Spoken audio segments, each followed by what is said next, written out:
Welcome back to New England Nation. The whole crew is here for the Roundtable, and we have a lot to talk about on our season preview. The first thing is the news that broke on Friday. Jabril Peppers cut.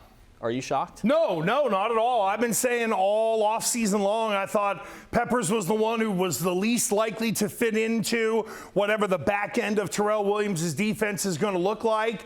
There's also the incident off field that I do believe some of it is still kind of hanging over him, which you never know what's going to happen there. So, no, I'm not. If anything, I might be surprised more that they didn't try to flip him, even just to get a 6th or a 7th round pick. You know, maybe Jim Harbaugh would take the cheese on going for someone like that, considering, you know, he knows the kid and all that stuff. But no, I'm not surprised at all. Yeah. Morgan, what are your thoughts? I was a little surprised when I first saw it, because I am thinking, who else do they have to fit into that role currently?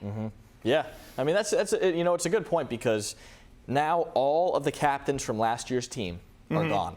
Isn't that unbelievable? No, I think that's almost standard operating procedure. Sometimes it happens quick, sometimes it doesn't. And I know that Vrabel and crew want to put their imprint on this defense, but I think the biggest thing we have to realize is schematically they're different. That's why guys like Duggar and Peppers and others are having a little bit of a hard time, or maybe the coaches are looking at them and saying, nah, we have time to wait to try to find the perfect fit. Let's not put a square peg in a round hole to know that the defense is going to be leaky. Yeah, and Morgan, you've been up there at some practices. How does Drake May look ahead of year 2? I think he looks pretty good ahead of year 2. I think the only thing that's a little iffy ahead of year 2 is still the pass protection. But he has more weapons around now. You're hoping Stephon Diggs is the player that he once was, to give him another weapon out there. But I think Drake May is poised for a good 2025 season. Yeah, at least better than last year. Yeah, I mean, the one thing is the turnovers, right, Gresh? Listen, there's the turnovers, and there's also the kid in the pocket. For you olds, he's like Fred Astaire.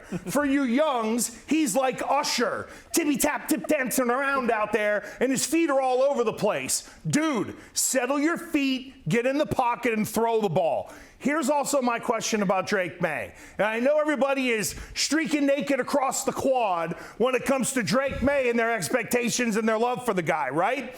But can he handle tough coaching? Because he's going to make mistakes. And can he deal with Mike Vrabel getting in his rear end and then in the next series going out there and forgetting about it? So we know Josh McDaniels is going to coach him hard too. Yes. So I do wonder, because he doesn't have that personality. If you ever met Drake May, he's more, oh, shucks, I hope my daughter brings him home and says she's in love with him, versus the guy who's going to grab you by the goozle pipe like Tom Brady would and rip it out on national television and laugh doing it. I don't see that in Drake May. So can they bring the animal out in this dude? For sure. I think Mike Vrabel could do that, don't you? I think Vrabel is excited to see Drake May take more on a leadership role this season, and maybe Vrabel's the guy to pull out that kind of animal. Well, that's the thing. He's like pushing May to go out there and be a leader. I think there's a little bit of the, you know, last year it was kind of a half a step forward. That's why my expectations are a little tamer for the kid than others. But this guy, he's already changed the culture. Yeah, he has. He's already flipped things around. Last year, it felt like you had someone that was in there trying to check boxes on everything but winning. Mike Vrabel has come in and worked to check all the boxes that have to do with winning. That's what I love about this guy. We're back to this place being run like an adult. Yeah, I mean, and you could feel it. It was loose last year, just too loose. Everything was moving around.